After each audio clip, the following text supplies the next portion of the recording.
Welcome, everyone, to the Sports Illustrated Media Podcast. I am your host, Jimmy Traina. Thank you for listening. Excellent show this week. We've got Joe Buck, voice of Monday Night Football on ESPN, followed by Traina Thoughts with Sal Licata.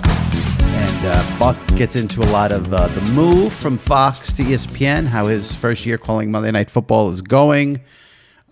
Gets into his relationship with Troy Aikman, differences between Fox and ESPN.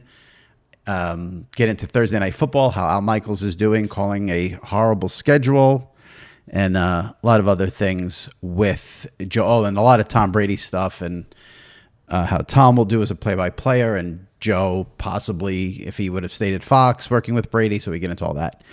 Before we get to the episode and the interviews, make sure you check out recent SI Media podcasts if you haven't listened. Great run of guests lately. Kevin Clark from The Ringer last week. Jim Nance 2 weeks ago. John Oran, Sports Business Journal 3 weeks ago. Chris Russo, Dan Lebitard, recent guests on the SI Media podcast as well. If you're not a subscriber, hit that subscribe button and leave a review on Apple. We read them last week. We'll read them probably in 2 weeks. We got some good reviews last week after I begged everyone to leave a review. So go on there, hit the 5 stars, write a review on Apple. Helps the podcast tremendously. And that's all I'm going to ask of you. Now, you can listen to Joe Buck, followed by Traina Thoughts with Sal Licata right here on the SI Media podcast. All right, joining me now, it's been a while. I know he hates doing this, so I have to make it as painless as possible. He is the voice of Monday Night Football on ESPN. How weird is that? Joe Buck. How do I even respond to that? How weird is that? That's the worst introduction I've ever had today. I just, 20 years at Fox, and now you're the voice of Monday Night Football. 20 years? I was there for 28. Well, the NFL you did for 20 with Troy. Not with Troy, yes. Yeah. Well, that's what I meant. But I did the NFL at Fox for 28 years, Jim. Right. Come on. You have better researchers than that. The package of you and Troy, which has moved over to ESPN. The package. Yeah. Yes. I'm just going to warn you right now, and I'm going to warn your listeners. I'm coming in sleep deprived. There is just I'm probably going to get fired for what is about to be said on this podcast. I'm going to let everything hang out for you, Jimmy Traina. So just be prepared because I'm worn out. I've been sick. My kids are sick. My wife's been sick. I just did the Drew Barrymore show today. I didn't go to sleep last night after the Philly game. So just be prepared. Usually when I get a guest, they've done like Pardon My Take, and they've done, the Richard Deitch podcast. And here we are. I got a guest after the Drew Barrymore show. This is a first for me here on the SI Media podcast. I have to admit something, and I didn't expect to even go into this department, but I had never watched the show. Obviously, I know who Drew Barrymore is. Everybody knows who Drew Barrymore is. My family, my girls, my wife, my sister, everybody loves this show. And I went on it. Louis K., my publicist, booked this thing, I think because he felt guilty because I pay him and I don't get booked on anything. So he gives me the Drew Barrymore show. I went there today.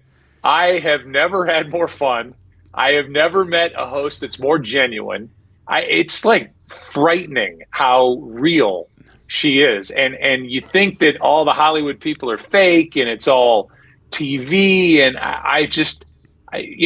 my segment's the news part and whatever. It's no big deal. But she talks to the woman who is the star of The Queen's Gambit on this, and the interview was awesome. So I am a huge fan. I am now a Drew Barrymore fan for life. She's fantastic. So there you go. You have a lot to live up to, is what I'm saying. It's going to be hard. I have a lot of respect for Drew Barrymore because she did Howard recently and did like a dating game with like random listeners of the show. It took everything scary. I had to not go there with her. It was not the audience, but she, whoever would end up with her, I mean, she talks about, she's been through a lot of therapy and she's whatever, but I mean, she listens and gets it, and she's very genuine and sweet. So I would like for you, Jimmy, to be genuine and sweet for this podcast. Well, please. I'm going to make a confession right now. That's going to get me a lot of flack, but I don't care. if we're talking about Drew Barrymore, I'm just going to say this. I actually love the movie Fever Pitch, and everybody shits all over that movie. I love it. If it's on, I watch it. I don't know. Just does something for me. I'm in it. I talked about it with her at the end of the segment. So they had to rewrite the ending of that movie, right?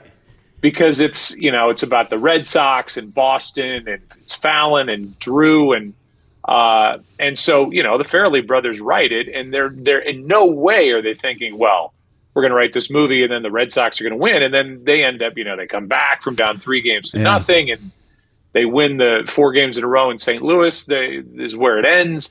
And I'm up there in the booth watching Jimmy Fallon and Drew Barrymore waiting by the little gate that opened onto the field. And they ran out there and celebrated with movie cameras following them while our Fox cameras were, all over the celebration by the Red Sox. And then I had to go in after the fact because they couldn't get the audio of me doing the end of the World Series and recreate the end of the World Series for the Farrelly brothers for the Red Sox winning. So I said to her, you and I are co-stars in a movie. You don't know it, but that it's me, you with Jimmy Fallon. Right. How many movies have you been in? Is that the only one, or are there others? No. Well, first of all, I was in one when I was a kid called Stucky's Last Stand. And it's kind of a Meatballs takeoff. Like it's a summer camp movie. The Meatballs is one of my all-time favorite movies, by the way. Mm-hmm. But they filmed it at our summer camp in St. Louis. It's a horrible movie. I am the fat kid in the movie.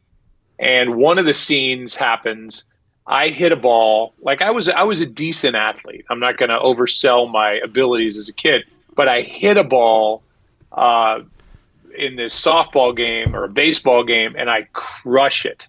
And the joke is I'm the fat kid and I get thrown out at first. The outfielders are running, they're falling down, they throw, the cutoff man drops it, he picks it up, throws, and I get thrown out at first base.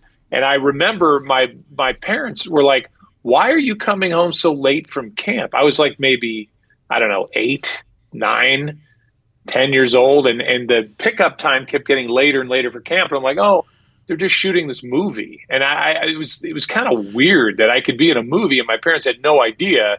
And it was released in the theaters. On my birthday, we went. It was all my friends from summer camp. Aren't there labor laws against all that stuff too? Yeah, you would think. I mean, I'm a child actor at so that you point. You didn't try to be in the movie. The movie just decided to do something at this camp. Correct. And you were there. And what's the name of this movie again? Is this on YouTube? Yeah, you can find it. It's Stucky's Last Stand. All right. I got to see if we can find you in that. It's awful. I mean, it's awful. Dan Deerdorf is in it. All the St. Louis celebs. Tremendous. Me, the fat 8-year-old. Awesome. Do you get royalties from that movie still? I don't think royalties still. I don't think royalties for a movie that grossed $4. I think the only people that saw it was on my birthday that went to the theater. What is the weirdest royalties check you get? Do you get you don't get royalties for the Joe Buck show on HBO because it doesn't air, right? Is it are those? No, Artie Lang gets those. Yeah, well, but what's a royalty check you get that we might not know about? Honestly, like a Fever Pitch kind of thing where you get it for literally 3 cents, right? Because it's whatever my cut is of the cut of a cut of a cut of a cut is 3 cents, and you get a check. Right. Somebody bothers to put 3 cents on a check, and they send it to you. I haven't gotten any in a long time that I've seen, so I've flamed out. All right, let's get back to little. I'm fascinated by this whole thing today because I had reached out to you to come on, and I figured Wednesday would be better for you because of doing the game on Monday night. And then you said today. Now you did Drew Barrymore. Your family's sick. What did you do after the game on Monday night when the Commanders beat the Eagles? Where did you fly, or did you fly this morning? I didn't. I got into a car. I got into a car in Philly and drove to New York. Okay, so you're in New York right now. I'm in New York. I went to bed last night in this room that's behind me. Watched the last episode of the Dahmer documentary, not the scripted show. I mean, what else would you watch before bed? Which is a great follow-up piece right before bed. Throw that in my head when that whole thing's wrapping up, and couldn't fall asleep. Don't know why. got up today, did that, and then I'm gonna. My daughters live here, so my one daughter came with me today, and then we're gonna have dinner tonight. My other daughter works for Ben Stiller on the show Severance 2. Okay. And she can't come to dinner with us tonight because she's working all day and all night. And then I'll fly home tomorrow and go back into this mess of germs that my kids are bringing home from junior kindergarten. Okay, now I got it because I couldn't figure out where you were going last night. So you're in New York. All right. So let me, as we started, obviously, big change. Are we going to cut everything out that you just? No, absolutely not. Absolutely not. But I do want to know. Well, let me start with this. What's the biggest difference for you in calling Monday night versus Sunday at 4:25, if there's any difference at all? I mean, there's practical differences. You know, when you're doing a 4:25 game, which everybody lives in the East Coast, the Eastern time zone, even though it's only a section of the country, you're waiting to make sure that all the early games are done. You know, everything's more immediate. You've had a whole slate of games on your network on CBS. And now if those games aren't totally finished, you know, you're on cameras, blown out of the water. You kind of come back, you know, you start your game with the kickoff because some other game is finishing, and then you're welcoming in audiences that are joining as those games are ending. But, you know, to me, football's kind of football. I like the standalone feel. I didn't know how I would, but I think Thursday night really prepared me for that, you know, the only time I really got that in years before Thursday night was a playoff game, a Super Bowl.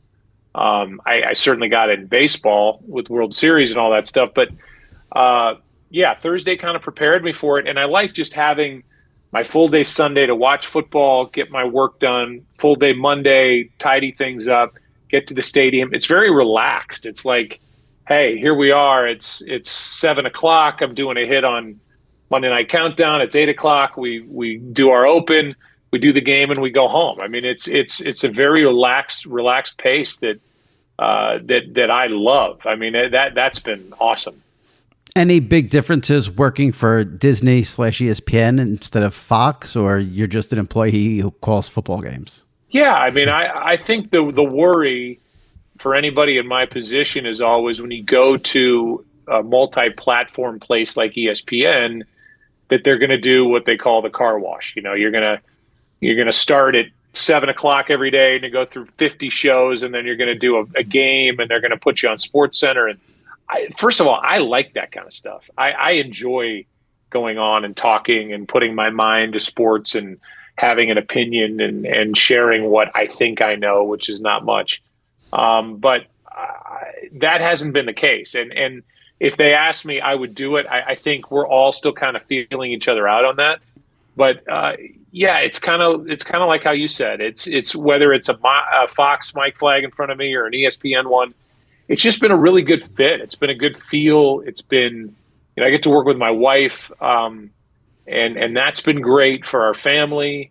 It's, you know, you and I talked after that first game in Seattle when I was in the car on the way back to the hotel, and it's been nothing but kind of the same feeling since. It was exhilarating. It is every Monday night, and then I get to go home and spend the week with my kids getting ready for the next game. It's an entirely different feel for my life, and I think it's made me better. It's made me better on air. I think I'm probably the best version of myself doing football these days, just because I'm not going 100 different directions and I don't feel rushed. So, yeah, I think it's been a win in that regard. Do you ever look back and think about how insane it was in the offseason during that period of time when all of the broadcasters were sort of shuffling around? You and Troy going from Fox to ESPN, and Al went to Amazon, and Kirk Herbstreit comes in the mix. I mean, I'm partially responsible, but it got so much play and attention, and you're in the middle of it. So when you're in the middle of it, I'm sure you're trying to like block out the noise. But now that it's, 11 months later, you're like, that was really crazy. And why do people care about this so much? Or do you not even think about it? Well, I do. I mean, I understand why you would be interested, and Andrew and Richard, and I just don't. Maybe there's an appetite for it. To me, it was like, people just want to see the games, and they want to see, the team they want to watch, and whatever channel it's on. I think we're all conditioned now. We're broken through another wall with Amazon. That, okay, where's the game? What time's it on? And who's calling the game? I don't really care. I don't know that people give that much of a shit about who's doing the game, but I do. I wanted to be. Nothing's changed there either. I wanted to be with Troy. I'm thankful every week I'm standing next to him. It's a great, comfortable feel for both of us that, in kind of a high stress job, I know where he's going and vice versa. And we've leaned on each other through this. So it's a transition. It's a new producer, a new director, new support people, a lot of support people at ESPN, which has been awesome. A lot of in-game help, which, we didn't really have before, on a Slack monitor. I never even knew what that was. So it's a little different, but at its core, it's Troy and me. And I guess it was interesting for people to write about and read about, but I don't think people really care that much. It's embarrassing. I mean, I hate that the money's out there.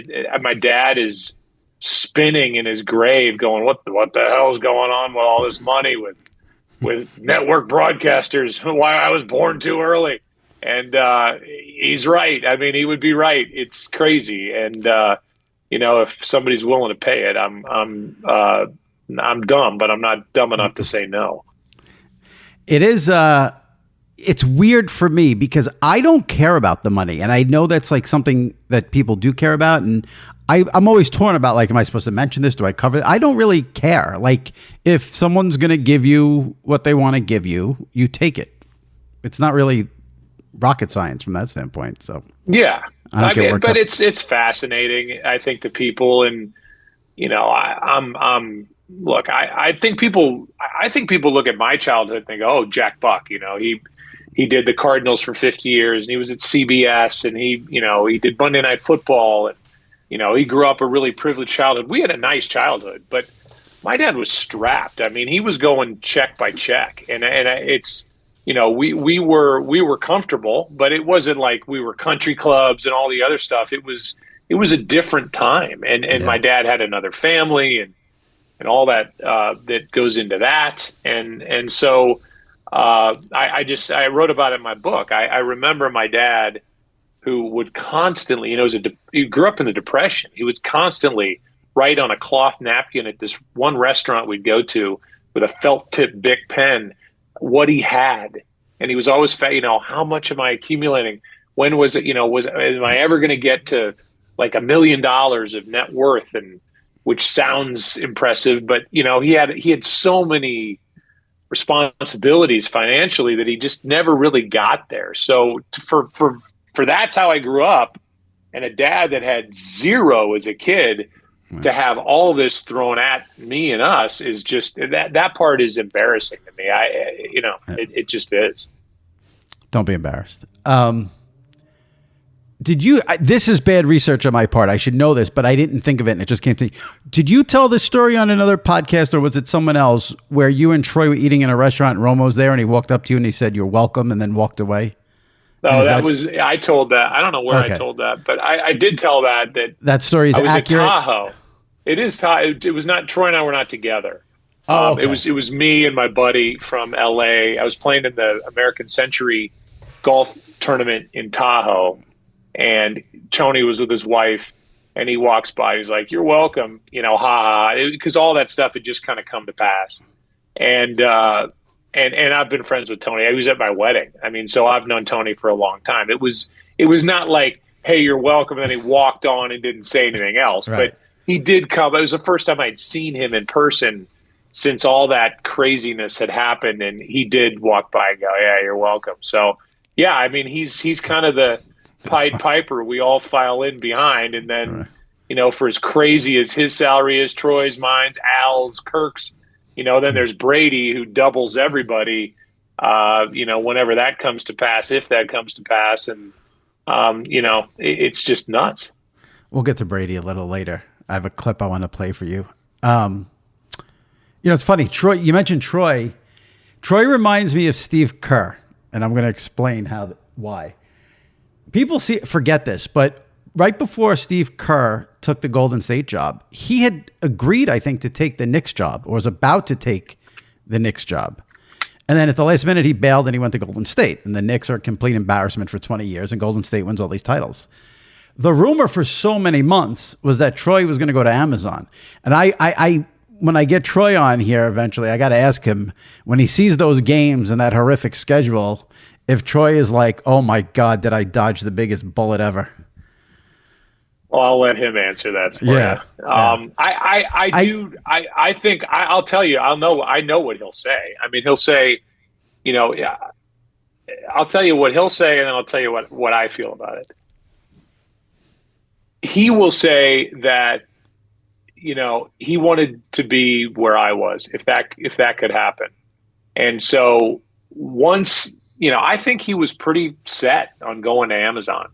And then once ESPN got into the mix, and then it was possible that I could join, I think his mind went 180 the other direction. And I think Amazon was over for him, and he had moved on. And now he and Al had talked for the whole season, even before I was aware that they were talking about kind of, I don't want to say conspiring because that's a bad word, but plotting to kind of put this thing together where they both go, and they would have been great together, and Al would have been thrilled, and Troy would have had fun, but again, I mean, yeah, the schedule is different, and you realize that's maybe the biggest difference between where I was at Fox and where I am at ESPN and where we're going at ESPN, because what looked like amazing games on our schedule or on the NBC schedule or even to some degree on the Amazon schedule as the season unfolds.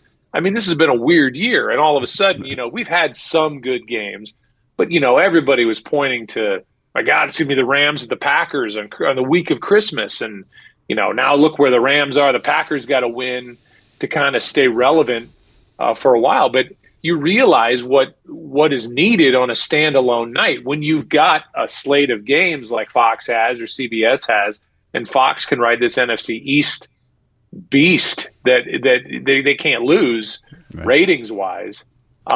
You realize it's a different ball game, and you are you're on schedule lockdown, and you get what you get. So next year when we have flex scheduling, that's, I think, when it's going to start feeling like, the real deal. This all kind of happened 1 year early for Troy and me at ESPN. I was gonna say next year will be huge for you guys with the flex. I mean, I looked at your schedule the rest of the way. I mean, it's not terrible. It's interesting. You have the Colts twice. which would have been terrible, but now actually I don't know if it's terrible because of the way Saturday has become this big national story. Yeah, no, I agree. I mean, and I don't know Jeff at all, but he leaves ESPN, goes to Indy, they win on the road. And yeah, I mean, they're at least relevant in that division. I don't know if everybody's all in on Tennessee to just, run away with it, but Indy's got a lot of problems. So they have to fix a lot, but yeah, we have them twice. You've got we've got a Patriots game coming up at Arizona. You have to hope Arizona stays in it. But whatever. We're having fun. We're doing our games.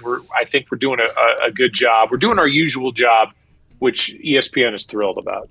So, as a play-by-play guy, let me ask you this: I know what you care about more than anything, all of you guys, is you want a close, competitive game that goes down to the wire. That, despite what all the psychotic fans think. But do you think? See, this, like you said, this was a weird season. There's no dominant team at all. I mean, it could not be more mixed right now. There is nobody who you say this is you had Philly, but they lost, and now people think they showed enough holes where they can be vulnerable. The Bills have come back to earth. You have the Chiefs, but there's not that team when Brady was with the Patriots or Peyton was with the Colts. Do you think that's better for you, or do you think you wish you had like the dominant team that people come in and want to knock off? Because you can make the argument in all sports, you need that villain team. The NFL doesn't seem to have that really this year. Well, if I was at CBS or Fox, I'd want the dominant team. because you just ride them and you Right. find them every time they're on your schedule, and you can't lose. So every game becomes relevant. Doesn't matter who they play. But for where I sit at ESPN, I like where we are. I like the parity where, you might not have two first place teams going at it, but you're going to have teams fighting for a wild card spot. You're going to have relevance later in the year. Yeah, and you're right. I mean, that's all we want. Give me a good game. Like last night, I don't know when this airs, but last night when I'm on Monday night doing Philly Washington, that was awesome. I'm still a big Philly believer. I still think they're the best team in the NFC. But I mean that was one of those games where it's like, all right, we got one here, and that's all you can hope for. And when you're sitting there in the booth, you put all that work in, and then you're really dependent on how those two teams play that night. Wasn't awesome for those of us who bet over 27 points for the Look Eagles. At you, just for the God, record, 14 in the first half, and they go right in the tank. How weird is it going to be home for Thanksgiving next week? Have you thought about that? When was the last time you were home on Thanksgiving? Yeah, it's been 20 years. Yeah, so, which is odd. I mean, my wife's family is all coming into town. So when was the last time you carved a turkey? I'm not a carver. I'm not a carver at all. No, so but I was going to say, will you make Michelle carve the turkey? I would trust Michelle much more than I trust myself in making any sort of presentation, like cutting off the side of a bird. Yeah, that's not a skill that I was born with. My dad was bad at it too. We always had these, he was rarely home on Thanksgiving because and I used to go with him on Thanksgiving games in Detroit, and he'd do the radio, and then I remember one of my favorite stories as a kid. My dad wanted to make it home. He had family coming in. My mom had family, but we had early Thanksgiving game in Detroit, and we had to catch a commercial flight to get home. And you're at the Silver Dome, and you can't get to the Detroit airport in time to make this flight unless my dad hires some rinky-dink helicopter to fly us from the parking lot of the Silver Dome to the airport, the Detroit airport. And we come down after the game. My dad's doing the game with Hank Stram. Hank Stram was notorious for traveling with trunks and, a steamer and unbelievable. And he wore the same thing every day, like a red sweater, white shirt, blue jacket. But it had all this stuff that he carried with him. And he's dragging it down after the game. And we get there, and the pilot of this crap helicopter goes, Mr. Buck, there's only 2 seats in this helicopter. And Hank was convinced that my dad was going to leave me back at the Silver Dome. He's like putting his crap in the helicopter. First of all, it couldn't have taken off with all the stuff in it. My dad's like, Hank, my kid and I are going to the airport. You're going to have to stay behind. And us lifting off the ground with those rotors going and Hank holding on to the top of his hair with all these suitcases around him is a picture from my childhood on a Thanksgiving that I will never forget. That's great. Did the helicopter go back and get Hank, or no? Oh, okay. No, my dad wasn't going to pay for a helicopter to go back, and Hank sure as hell wasn't going to pay for it. Not a great Thanksgiving for Hank, that's for sure. No, he had it in Pontiac. Oh. Did you miss doing the World Series at all this year?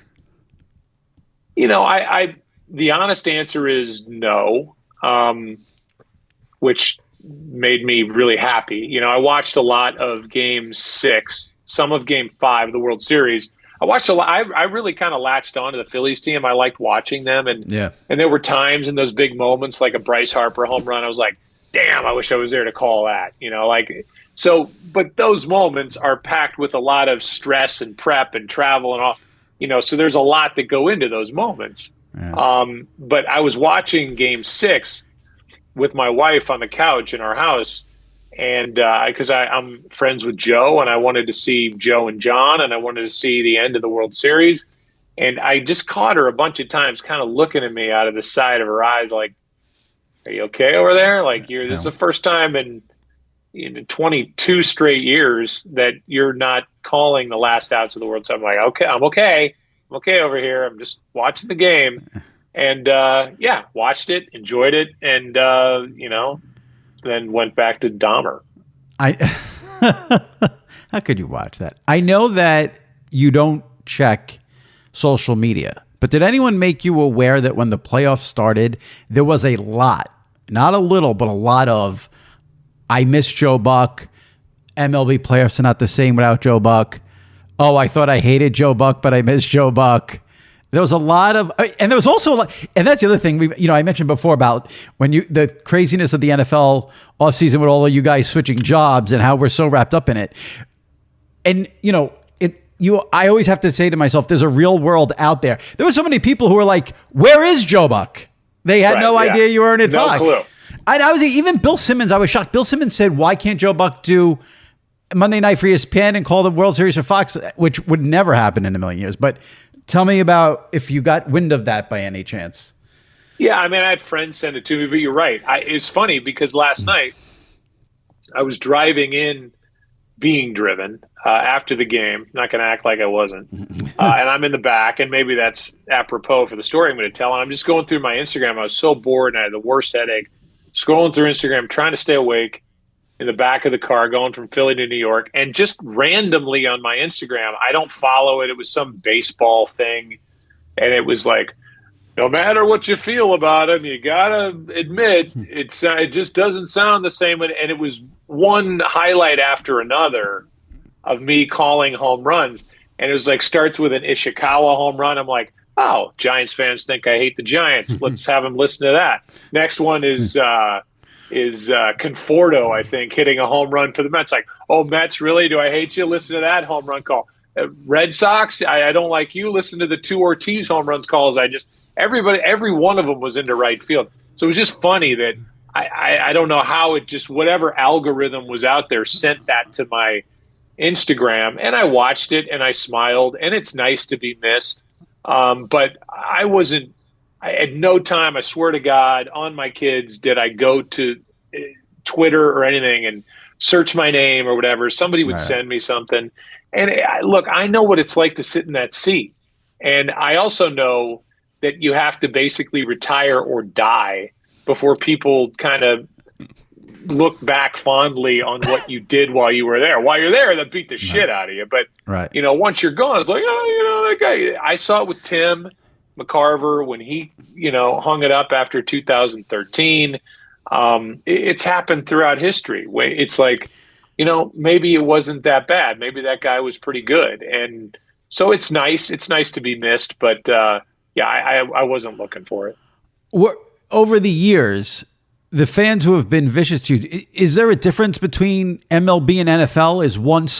Does one sport have more vicious fans or it's it's all MLB. Oh, it's all MLB. Okay. And because to me, because those games are on TV every day.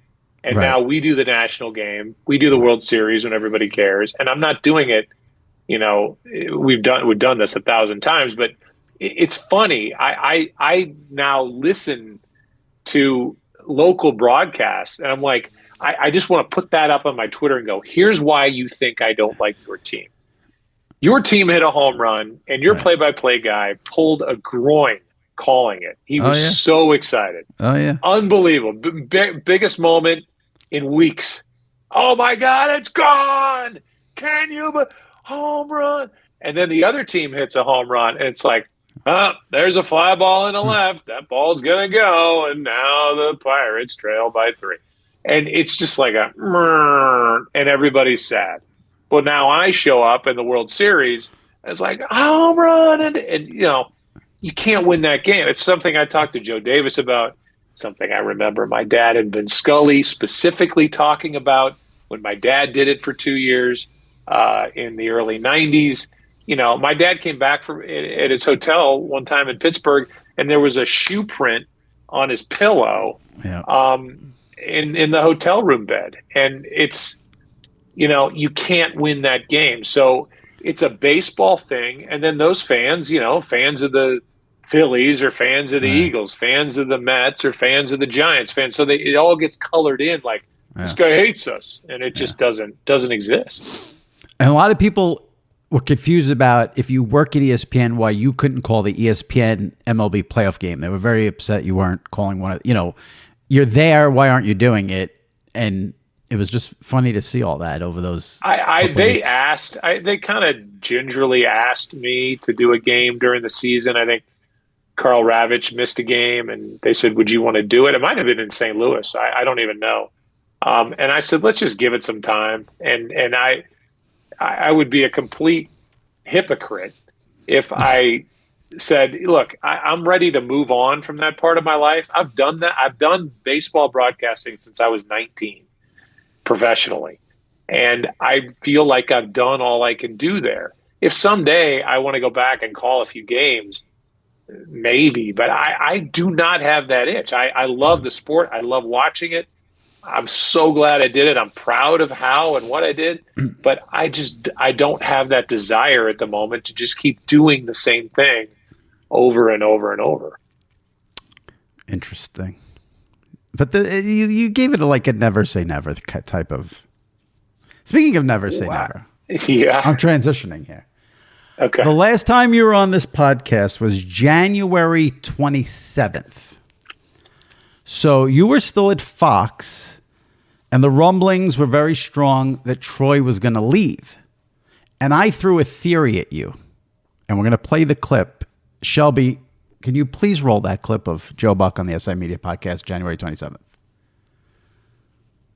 Imagine next year, week 1, 425. I can already see the look on your face. I don't like what's about to come out of your mouth. Let's say you're in SoFi at 425, week 1. You get on camera. Welcome to SoFi for the Rams and Seahawks. I'm Joe Buck, and he's the Hall of Famer, Tom Brady. Okay, well, there you go.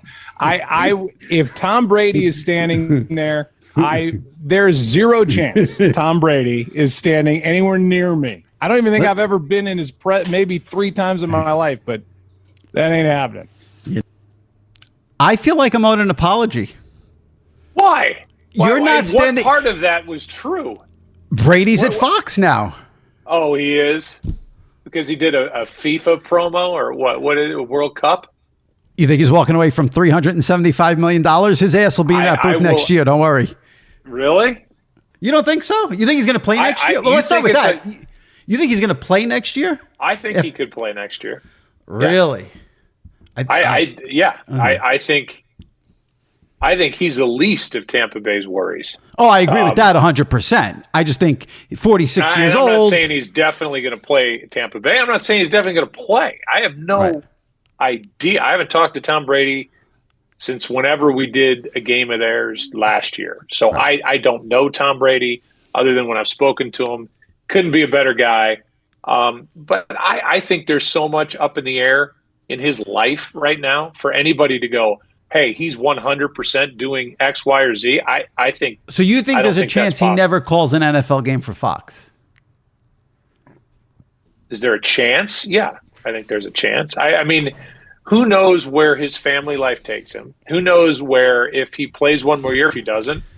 I know there are people at Fox who would say there's a chance that he doesn't call a game there. And $375 million, he's going to walk away from it? I just don't know. I think this is you trying not to apologize because my prediction was correct. I'm just looking for a little credit. Say that. Let me go back. Your prediction sucks. Your prediction has no. What do you mean? I predicted Tom Brady will go to Fox. Tom Brady's going to Fox. Let's go back to your scenario. It's 4:25. I'm in SoFi Stadium, and I'm saying, "Hello, everybody. I'm Joe Buck, and I'm here with the Hall of Famer Tom Brady." Not one of those things is possible. I didn't know at the time Fox was going to be dumb enough to let you and Troy go to ESPN. I thought Troy was going to Amazon. Brady's going to get the gig. And I got some of that right. And the part that I got right, you totally dismissed as if I was a lunatic. And that part of the prediction will come true next year when Tom Brady calls the games with Kevin Burkhardt. Okay. Well, let me say this. I hope Tom Brady calls games. I really, Me too. I really want to see that. And because I would never bet against Tom Brady. Never. In anything. Right. So I assume he'll be really good at it. But you don't know until you know. And you don't know until you Right. get in there. And I agree. there have been many people that have come and gone that you would say, oh, well, that's a slam dunk. They're going to be terrific. You know, as Troy says, and maybe you said this on your podcast, maybe not, knowing football is not number one on the list. It's down the way. And it's, you know, it's being able to assess what you're seeing in a short amount of time, putting words to it, having it make sense, fitting it inside the larger picture. There's a lot. It's acting. There's a lot of things that go into it. It's not as easy, I don't think. Maybe it is. For some people, it's not as easy as most think the job is. So I hope he does it. I want to see it. And I just don't know that we can right now say with all that's going on and the headlines and the divorce and, you know, who knows what his motivation is anywhere, that for 100% he's doing anything. I just think we have to wait and see. So not even a little apology. I'm from the bottom of my heart, Jimmy. You nailed it, and you were so close. I mean, no, it doesn't I'm not need at Fox. There's no need the to patronize. Started SoFi. It could just be Tom Brady plays for the Buccaneers, but you were so close. It could be. You know what? It looks like you'll probably be right about Tom Brady. That's all. That's all I'm looking for. I hope you're right about Tom Brady. Okay. You know, speaking of Troy, I wish Troy. I wrote this Monday about Greg Olson. I wish Troy could speak to every analyst and explain to them it's not a bad thing to point out when the refs are atrocious. Troy, I don't understand why Troy's the only one. I mean, maybe it's because he's Troy Aikman. He's a Hall of Famer. He's won Super Bowls. He's been doing this for 20 years. And maybe that's part of it. But as a viewer, like you said, for the analyst, knowing football isn't the number. The covering up for the I don't want to put you on the spot. The refereeing the refereeing is so bad. And then when I say that, some people who are in your position are like, well, they get a lot of calls right. Okay. But like the face mask last night. I think it's the hardest job. Honestly, I swear to God, I don't know how they do anything. They have made it so hard on these guys to pull the trigger on anything. I don't know how they're not just always like, is this a foul? Is this not? Is this reviewable? Is it not? It's impossible to wrap your head around. But yes, it's been a bad run here, and that face mask to miss that, and then to not be able to correct it. So we're talking to John Perry during the break, and he brought up something that I've always said back in the day when baseball didn't have it. I'm like the people who should be beating the drum to get instant replay into the game in Major League Baseball are the umpires, because you don't want to live with the mistake. You don't want to be Don Denkinger going, for the rest of my life, I've got to hear about, Todd Worrell's foot was on the bag, and I think it was George Orta's foot was in the air, and that cost the Cardinals a World Series. I don't want that. If I get it wrong, let's get it right before we get off the field. And, they really should have a ref in the sky for like something like last night. Yes. And if it's going to be where, okay, well, they're not going to be able to get everything. Okay, that's fine. But when something like last night happens with the face mask, get it. Like if you miss others, that's fine. But Troy will call it out. Others, there was an atrocious non-PI call in that Dallas Green Bay game with the Packers. That changed the game. And not to pick on Olsen, but he happened to be the one calling the game. And it's like, it's never mentioned. And it's like, you gotta, when the refs are impacting the game, I do like, did you hear Belichick yesterday? He's probably said this before. Everything should be coach should be able to challenge anything within 2 minutes. I like that too. Yeah. He and Parcells have always said that. Yeah. Parcells said that when instant replay came in, unless you're going to replay everything and get everything 100% right, which you still wouldn't. Right. But there's so many things on the off list that you can't look at that drive fans crazy. It's off-putting. It's off-putting if I'm a Philly fan or a sports fan, or I'm you and I have money on the game, and you've got an obvious face mask, and everybody in the world sees it, and they see it in replay. That's going to make those guys sick. So my point is, the guy who blew the call on the field, I have no idea who it is. Yeah. if it's a ref, it's the side judge, whoever has that. He should be the one going, oh my God, can we please replay? Why is that? Why can't we get that right? I missed it. Mistakes happen. So if you have the instruments to fix it, fix it. Yeah. I do think, listen, I get it. You can't have, every pass interference reviewed. You can't have every holding reviewed. But when you see a face mask, a late hit, there's obvious ones there that seem like someone in the sky can buzz down to Just the refs. Change it and go. Yeah. I think wisely, I'm always big on the flow of the game. And when the flow of the game, it just becomes play, stop, review. It's taking forever. I thought there was a time limit on some of these things, and there's never a time limit. And then, they're not happy with us when we're dissecting it and we're weighing it. It's like, well, then let's make a call and go, and we can all move on to the next part. But it's about game flow. So they now have had this expedited review where they don't have to, they can call in from New York and say, nope, got it wrong, put the ball here, let's go. That's a good change. But I think the next step is having somebody to be able to, for the obvious ones, to overrule and go, you missed a face mask, let's get it right, put it down, let's go. Last thing I want to ask you, I should have asked you this earlier when we talked about Thursday night, but I asked Nance last week, so I want to ask you as the top play-by-play guys. Al's gotten a lot of attention for the way he's handled the atrocious games on Thursday night. Now, you have a very, very good sense of humor, sarcastic, biting. Would you handle it the same way as Al? Would you be a little nervous the league may say stop bashing the game for being so terrible? How would you, if you had to call 3-4 games in a row like that where it's 12-9 and there's no offense, would you openly mock the game or would you handle it a little differently? I would handle it differently. And I don't think it has anything to do with the league. I think it has to do with the audience. I mean, if somebody has gone but Al was a hit for that, though. It worked with the audience because you're not. I know you. First of all, I've never been closer with Al in my life. Al and I FaceTime, we text. So we joke about this all. We were joking about it two nights ago. So we talk all the time. So I'm not talking bad on Al. Al is the best. He's still my favorite. He's still the best in the game. Everybody, included myself. I'm just, let me get that out there. But I think if somebody's gone to the extreme to find it on Amazon and sit there and watch it, I don't want the guy calling it, telling me it's what I'm watching is horrible. So I get it. Yeah. And Al's going to do it his way. And he was celebrated.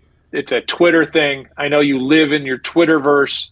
Right. That's your, Spider-Man. Yeah. It's the Jimmy Traina into the Twitterverse, and it gets laughed at. And it makes me smile. But at the same time, I think it's just something my dad always talked about. Like, nobody wants to hear the announce. I swear to God, my dad didn't tell me much about going to do games. And I may have said this on this before, but it just proves it's true. I was going to do my first game, and he said, listen, Buck, a couple things I want to tell you. I was going to AAA Louisville. And he said, one thing about getting on players, unless you feel like you could make that play 10 times out of 10, realize how hard this game is, and they're trying, and they're not trying to make an error. So take it easy on them. And I've always thought about that, how hard it is, and it's easy to be up there and be critical. And two, nobody cares if the announcer is hot. Nobody cares if the announcer is cold in the booth. Nobody cares if the announcer had for lunch.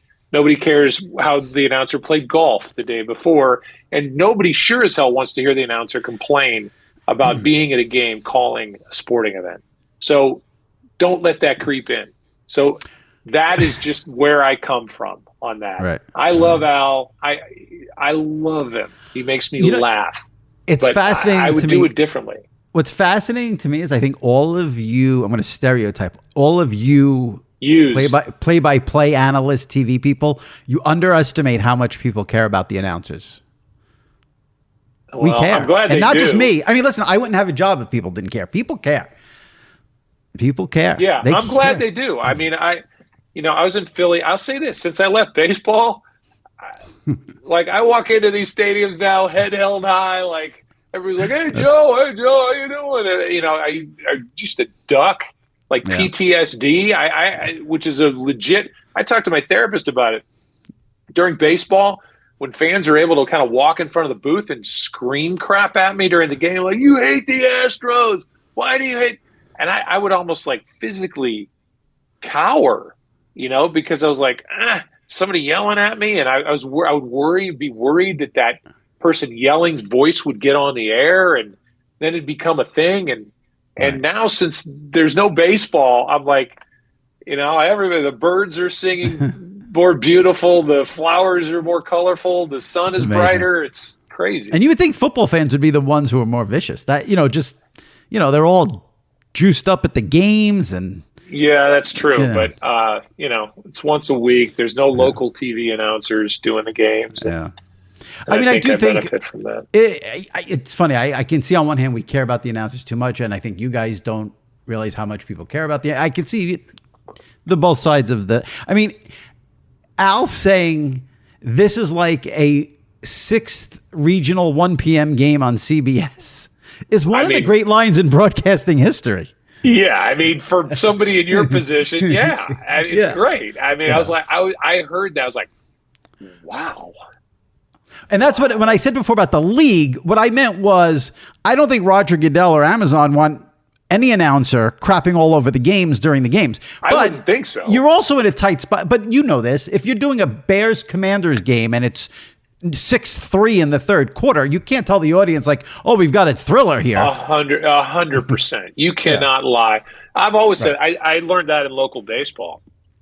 You can't lie to fans. Fans are smart. Fans are many times way more tuned in than we are. Yeah. And you cannot lie to fans and tell them that what they're watching is great. That's why the local announcer thing drives me nuts. That, everything it's like Pollyanna. Everything's great. This team's the greatest. Team's the greatest. Because when you say that over and over again, it's like the boy who cried wolf or whatever. When things are really great and the team is really good, it doesn't have any. There's no difference. They don't believe you because you've been telling them that it's been great, even when the team's 10 games under 500 and they're out of the race, and it's.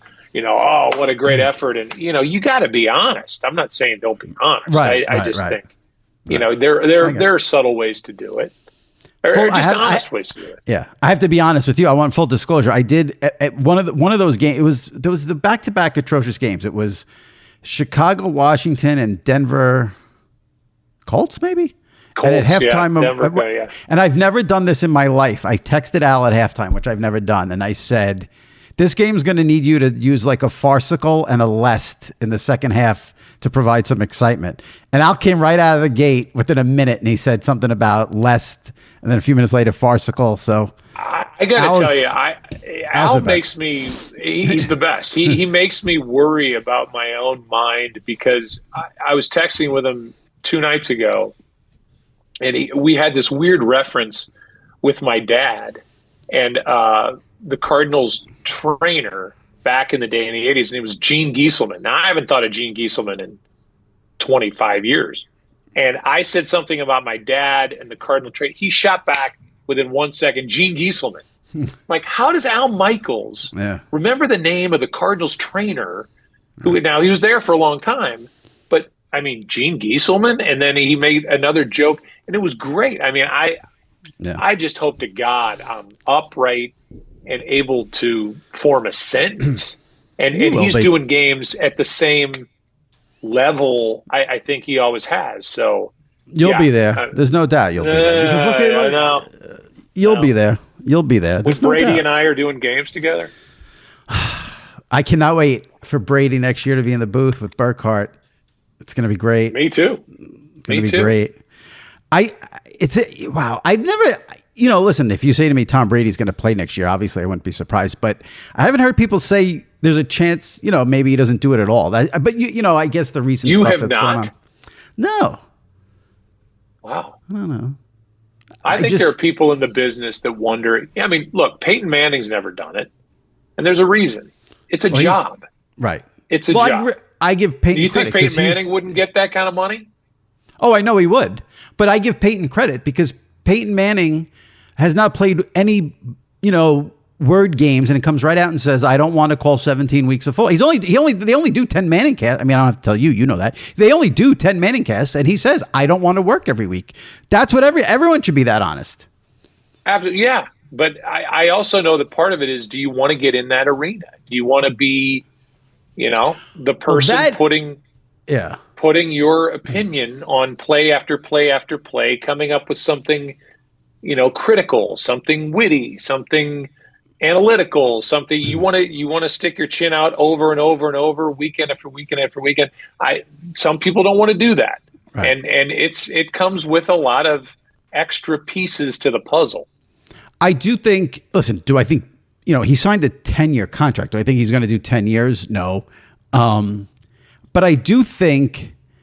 I just think he's that like football lifer that wants to be in the game no matter what. I don't think he wants to coach, but I think he looks at this as a way to stay. I mean, I don't want to get into his personal life, but obviously him coming back played some role. Like he chose football in some way. Like I don't think if he retired after this year, I don't think he's just going to go off and play golf and eat his avocados and we'll never hear from him. I think he wants to be involved in football no matter. I listened to his radio show on Sirius XM this week.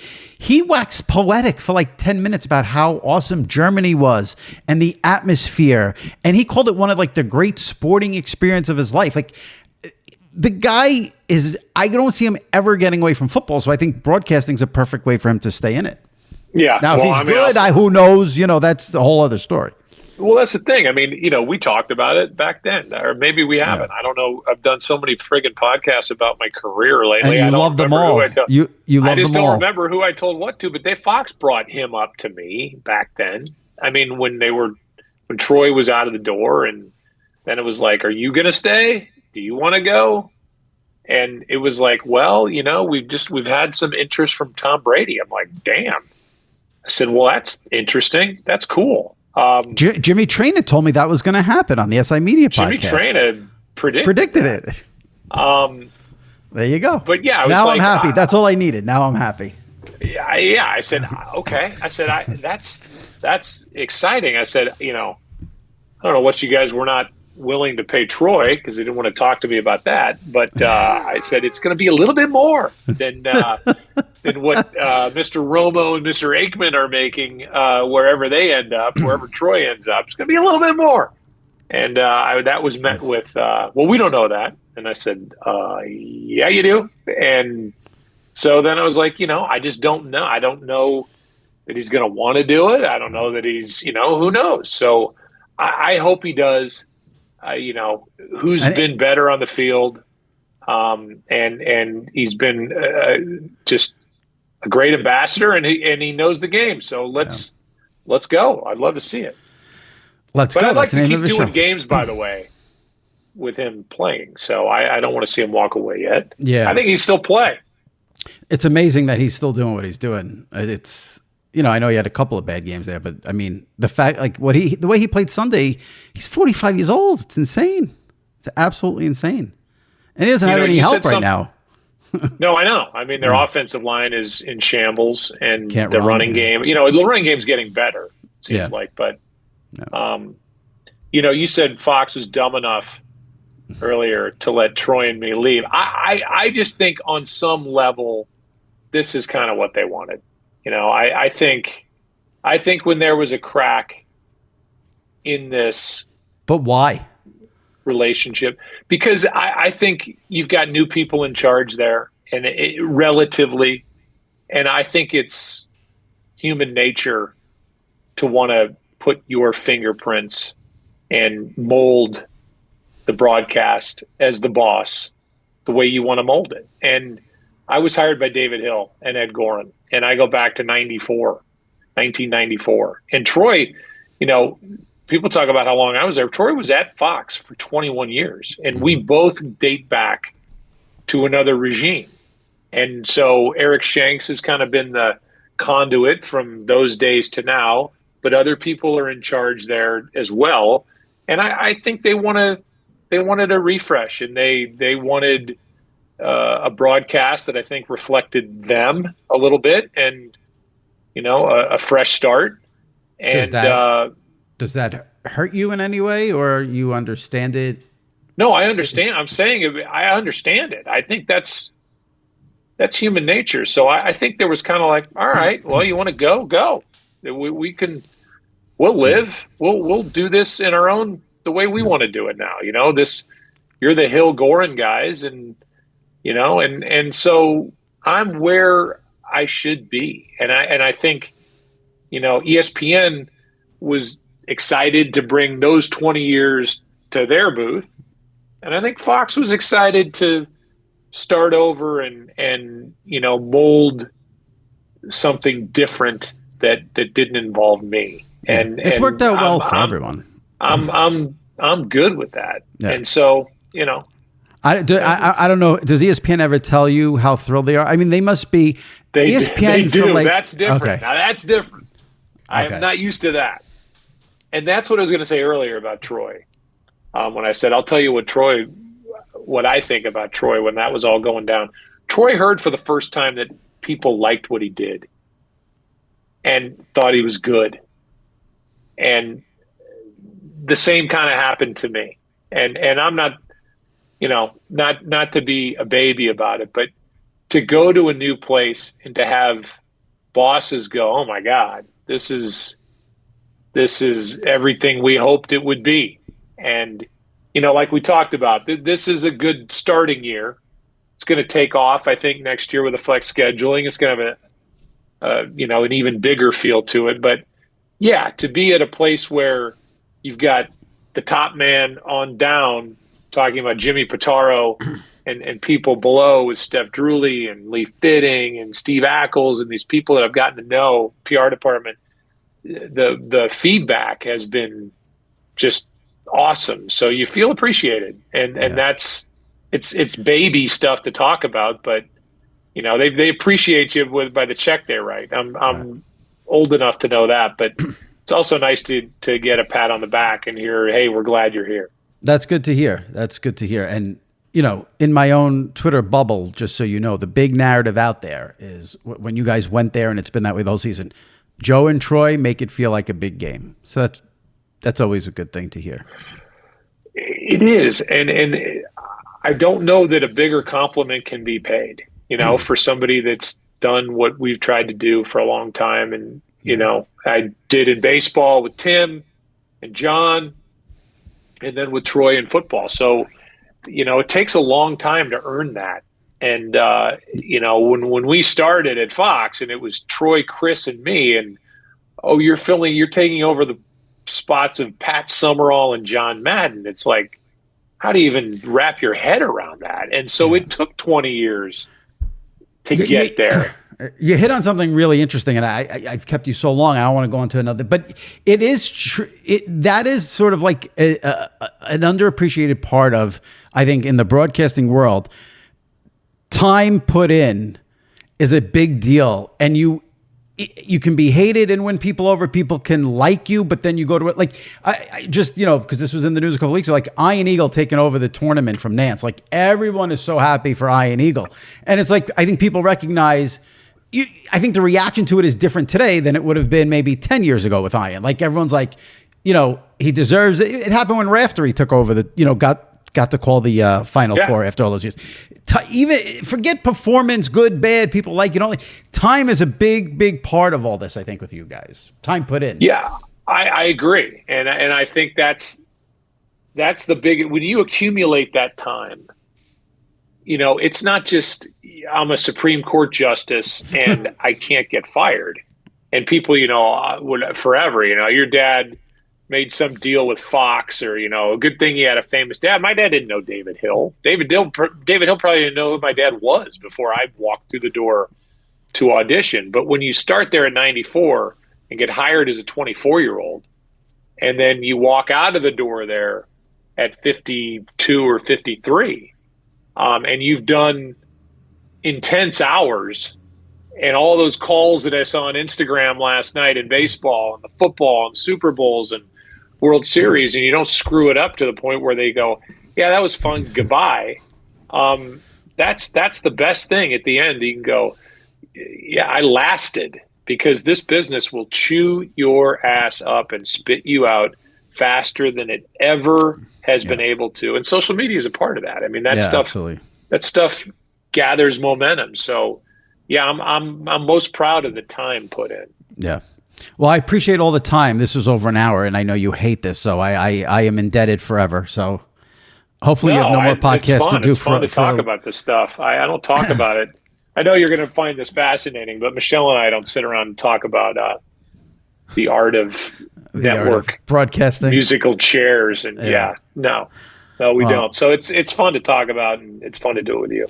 Well, I'm glad we connected here during the season. You have a good schedule the rest of the way, and we will be watching on Monday nights and enjoy your Thanksgiving at home. Yes. First Troy says Thanksgiving. Troy will be big. Troy's Cowboys Giants. Troy will be locked into the Cowboy Giant game. I'm sure. What's the best thing about Troy? And Troy, just lost his mom, and I saw it's which was sudden. A lot of the Fox people are going to be hanging with Troy during that week, and I think he's going to have.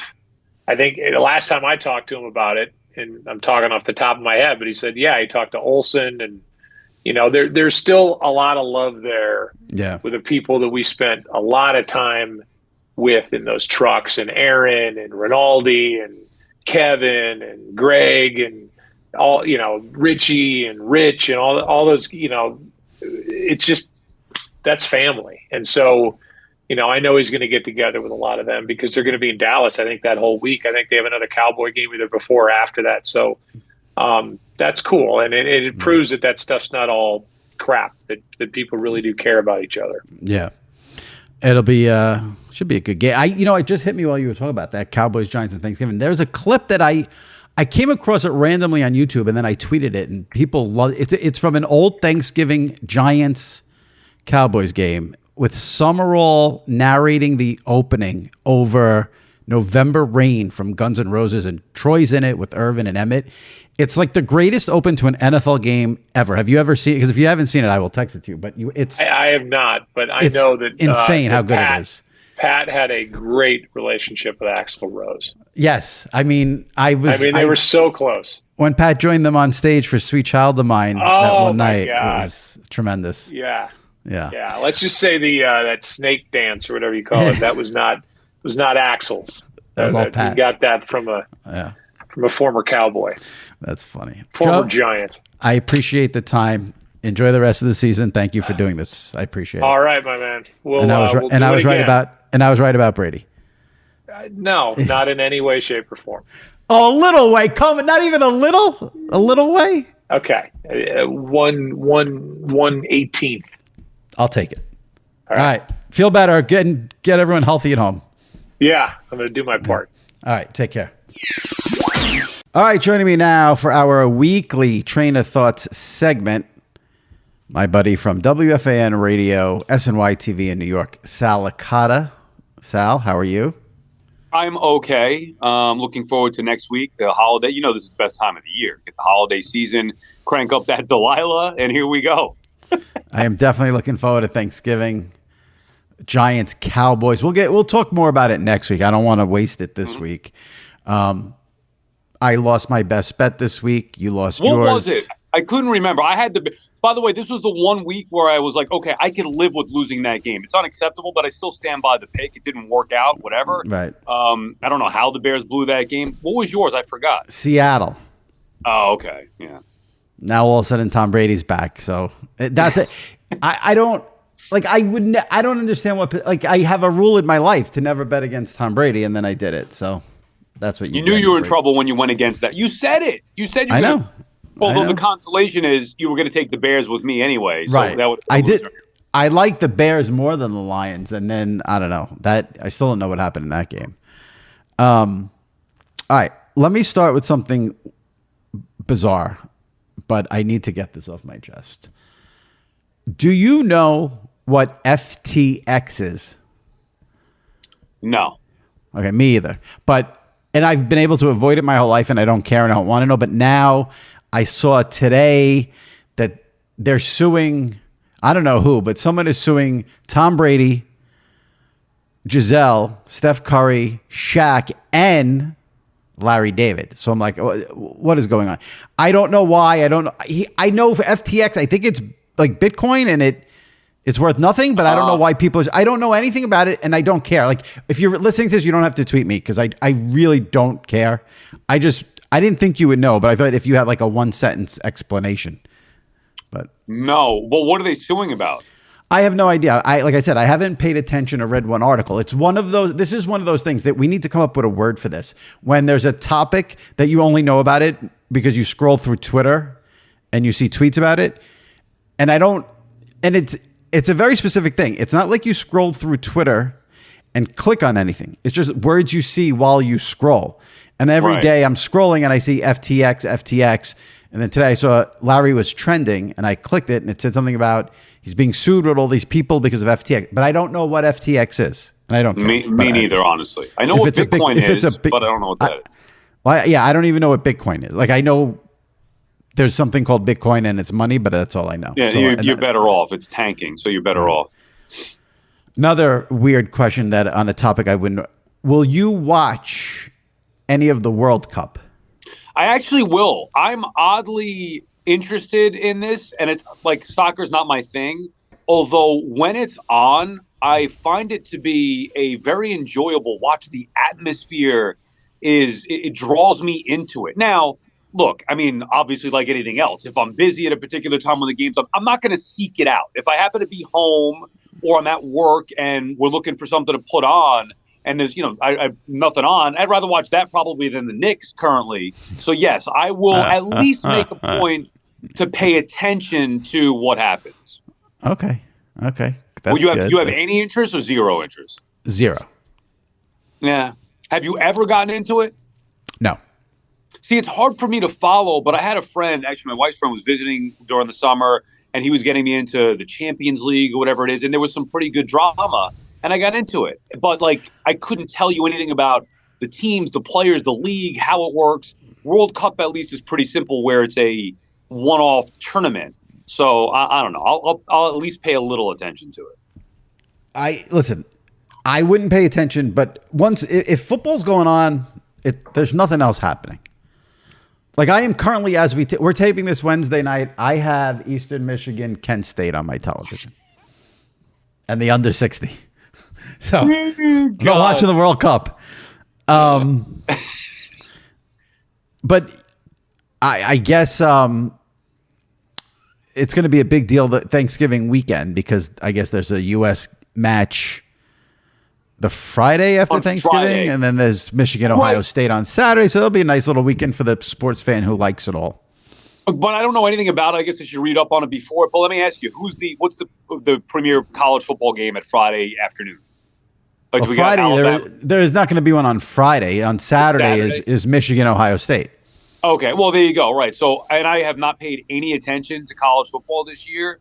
So would I rather watch a big college football game or the World Cup? That's going to be I even though I haven't paid attention to college football, I still love college football. Right. Well, we'll get into that next week when it's the Thanksgiving week. Everyone has weighed in by now on Jeff Saturday and then the Bill Cowher, Joe Thomas thing, which I still can't get over what I saw from Joe Thomas and Bill Cowher. And let me be clear about this so I wrote a whole thing on Friday saying that Joe Thomas's rant was over the top and bizarre. And a lot of people were like, oh, how he's right. How could it be bizarre? I said, and again, it's people not paying. If you watch the rant, in the middle of the rant, he spends 2 minutes talking about having ice cream with his kids. That's what I meant by bizarre. And the over the top. Okay, someone tweeted me and said like he wasn't screaming and yelling, and how could that be a rant and over the top? Screaming and yelling doesn't make something a rant or over the top. When he makes the statement, quote, "This is the most egregious thing I've ever seen in the history of the NFL," that's what's over the top. But I know at this point I can't expect reading comprehension from people on Twitter. Did you think? Were you offended? Jeff Saturday was hired. It's ridiculous. Offended? No. I will say that I had an issue or have an issue with guys getting hired, and it's not Saturday specifically, but in sports we've seen a trend, whether it's managers, coaches, general managers, guys are getting hired to do jobs that they have no experience doing. That offends me as somebody who worked hard to get the job that I have. If they just brought somebody in off the street, and by the way, it does happen in broadcasting too, but that would bother somebody who's put in the work. You take a manager, for example, who's worked down in the minor leagues for 20 years to get an opportunity to manage at the big league level, and yet they hire somebody off the street, an analytical guy. So that's where I would have an issue with it. However, it's not like Jeff Saturday is a complete inept fool who knows nothing about football. He's a football player. And by the way, he already in 1 week showed that he knows more than anything else that's gone on in that organization, because he went back to my boy, Matty Ice, and they won because of it. So I don't care what Joe Thomas says or Bill Cowher says. I do think, though, that there should be some experience in when you're looking to hire. Me personally, I would hire somebody with experience. See, that is, and I congratulate you, because sometimes you're very passionate and you get a little. That was a very good, nuanced, fair take. And the whole point is, you can easily say you disagree with the hire, you think it's a bad hire, you think he shouldn't get the job. I have no problem with anyone saying that. When you say it's the most egregious thing that's ever taken place in the NFL, when you have Dan Snyder getting basically run out of the league because he's a buffoon, that's when I can't take you seriously. Right. I mean, all the stuff that's gone on with, the racist owners and all that crap. I mean, Rooney, right. Yeah. That's exactly. You had that might have been the best take I've ever heard on the situation in the last week. What you just said, that was, and I will say, it's making me root so hard for Jeff Saturday. Agreed. And like I said, I was not. I mean, I thought they were gonna. I was rooting for them to lose because of the way they handled Matt Ryan. But once I found out, I honestly got excited because it, to me, showed that he got it. It wasn't on Matt Ryan, whether you think he's washed up or not.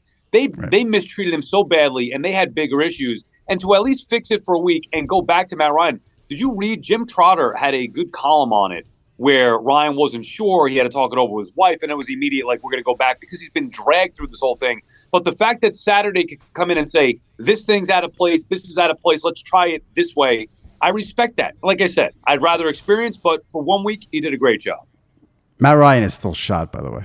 Oh, do not disparage the great name of poor Matty Ice. Well, let's see how he plays against the Eagles. Oh, baby. I'm back on the Colts. I'm rooting for him. Let's go, Colts. I would love to see them win this week. I would love it. I saw something today. We're taping this on Wednesday. They're saying, like, the Bills-Browns game on Sunday could be played in 2 feet of snow. They're supposed to get like 6 feet of snow in Buffalo. And the NFL has put out statements like, we're going to monitor the situation. No, don't monitor it. You play. I don't care if there's 100 inches. You play. There is nothing better on a wintry day, on a Sunday afternoon, than a snowy NFL game. Don't even think about messing with it. Well, why would they? Since when? My guess is they're going to have concerns about people getting to the stadium. If you have 6 feet of snow, either getting there, the roads are going to be bad. You don't want the fans driving there, 60, 80,000 people. And I guess maybe being in the stadium might be considered dangerous. I say, tough, let's go. Well, I don't know the history of it. I know if it has nothing to do with us and we just want to sit back and watch a game being played in snow, you're right. There's nothing better than that. However, if there are games in the past that have been postponed due to snow, I don't recall it. Maybe there have been, then whatever. But if this is like a first time, it's snowing and we might not be able to get all the fans in there, you play it in an empty stadium. I don't care. Get the teams there and play the game. It's postponed I'll say this. Because of snow. I'll say this, and I may have said this to you just when we've hung out and talked about things. I don't ever remember in my entire life, until about maybe 5 years ago, 6 years ago, maybe. But my whole life, the first, 30 plus years watching the NFL, I don't ever remember games being stopped for lightning and having lightning delays. Now it happens, all the time. All the time, yeah. That does happen regularly. Listen, if the Bills have to come out and say, we can't have 80,000 people driving on roads in 6 feet of snow, I get that. But outside of that, there should be no excuse to not have that game played when it's supposed to be played. And what would they do? Postpone it till when? Well, here's where they're screwed. I said this on Twitter today. they're screwed because they can't move the game because Buffalo plays on Thursday on Thanksgiving against the Lions. So they can't move it to Monday or Tuesday. They can't move it to Monday and have the Bills then play Thursday. Someone said maybe they move it to Friday or Saturday. I don't see that happening, especially Friday. I don't know. Maybe they try to move it to Saturday. I don't know what the weather forecasts are. Have they had their bye week, Buffalo, yet? No, they haven't, right? Sure, I don't think they have. No, the 6. Oh, wait, they're 6-3, so they might have had it, right? We're in week 11, so. Right, and they are 6-3, I think. Yeah. So they had their bye week. Right, you're not going to move it to the end of the year. I mean, honestly, I don't remember ever outside of 9/11 and the pandemic when have NFL games gotten postponed. There was a game that they moved one day because of weather. I remember they moved it to like a Monday night. It doesn't happen often, but I'm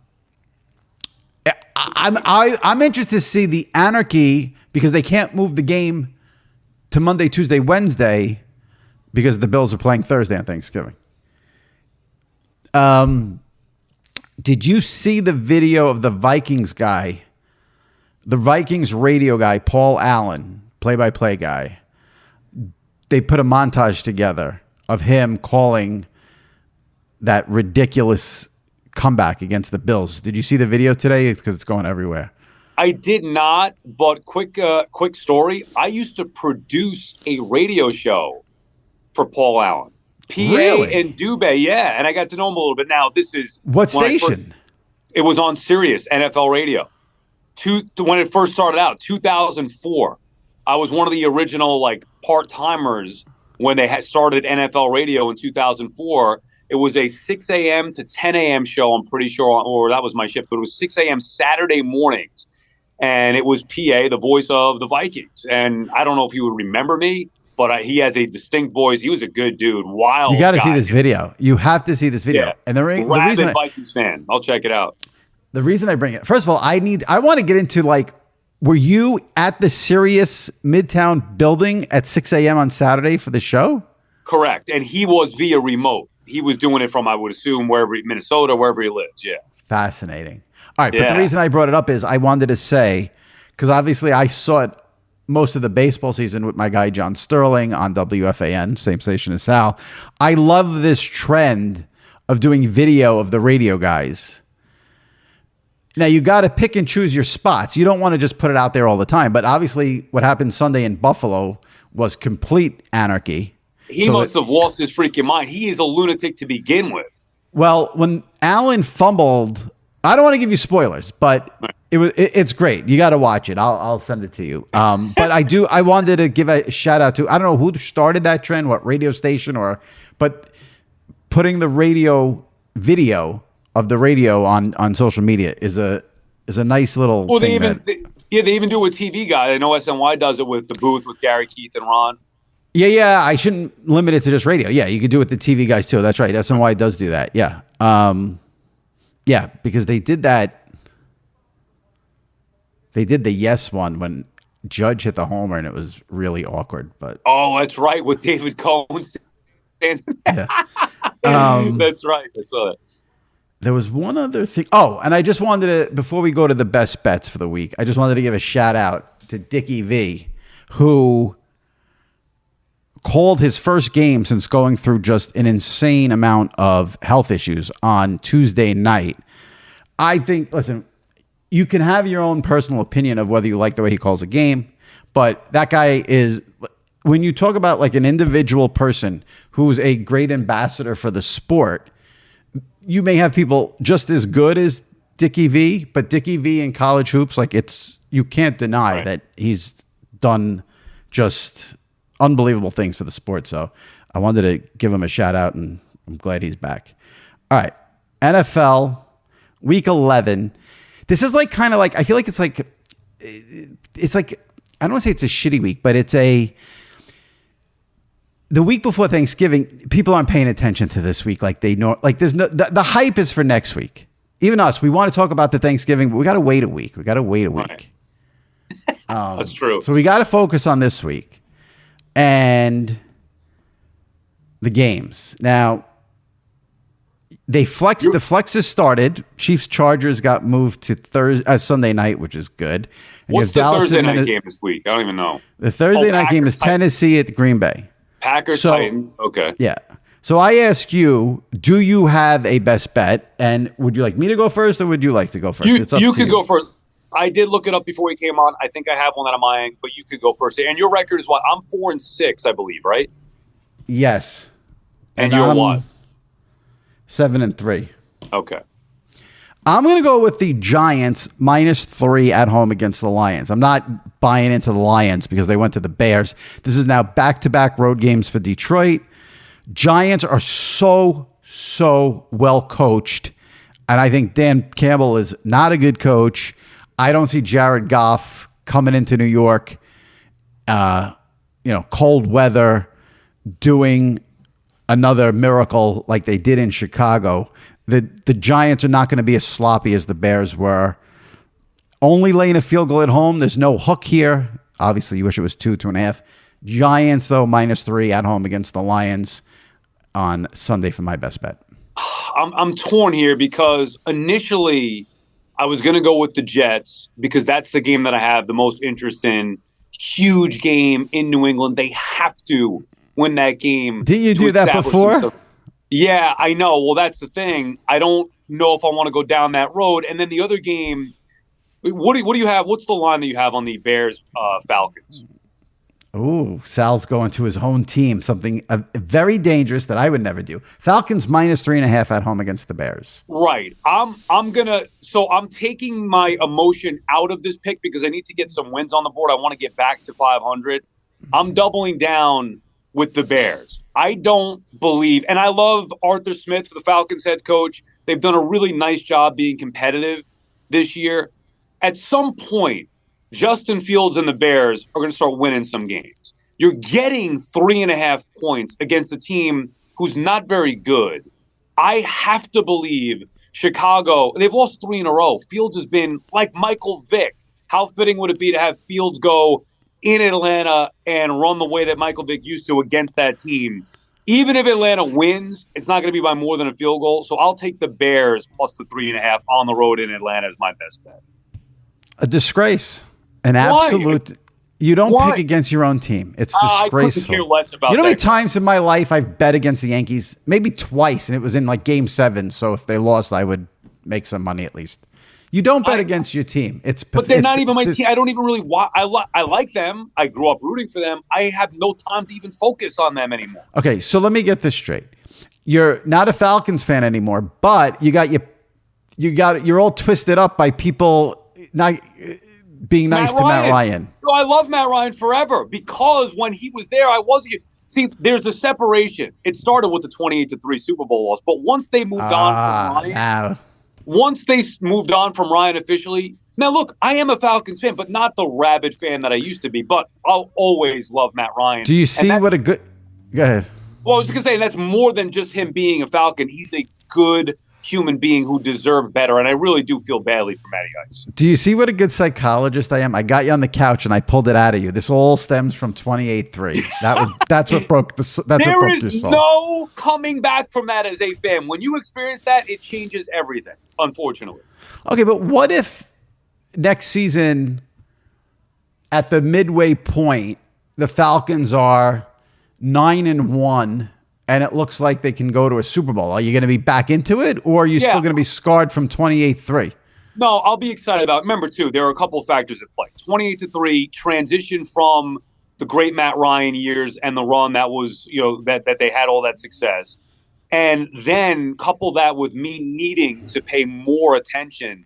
See, I'm with you. The way that I watch the NFL nowadays or prior to this year, I'm watching everything. I have 6 screens. You know how it is. Yeah. This year it's different because I need to focus on both the Jets and the Giants because they're good and relevant. So, and I'm doing a talk show 5 days a week where I'm talking about those teams. So I can't focus on Atlanta or the other teams as much as I used to. I still watch as much as I can and have it on, but I'm pretty much locked in on the Jets and Giants. So that's a big part of it as well. But to answer your question, yes, 9-1 next year, I'll be into it. All right. Last thing. I got the under 60 in this Eastern Michigan Kent State game. 17 points in the first quarter. Will I win the bet or lose the bet? 17 points in the first quarter and you have the under, 60. No, you're going to lose it. Okay. All right. We'll see what happens. Sal, we'll see you next week for a little Thanksgiving Traina Thoughts. Look forward to it. See you later. All right. Be well. Take care. All right. My thanks to Joe Buck and Sal Licata. Hope you enjoyed it. If you did and you're not a subscriber to the Sports Illustrated Media Podcast, hit that subscribe button. And if you can leave a review on Apple, we will read it in an upcoming episode, probably in 2 weeks. So leave a review. Let me know your thoughts on the pod, what you want to hear, guests you want, how I'm doing. Go to Apple and do that. And like I said, we'll read it right here on the pod. All right. Recent episodes, if you missed them, check them out. Kevin Clark from The Ringer last week. Jim Nance 2 weeks ago. John Oram from Sports Business Journal. Chris Russo, Dan Lebitard have all been guests on the podcast. Check it out. Give them a listen, download, and subscribe. All right. We'll see you next week for a Thanksgiving show. Enjoy this week before the madness of the holiday, and stay safe and take care.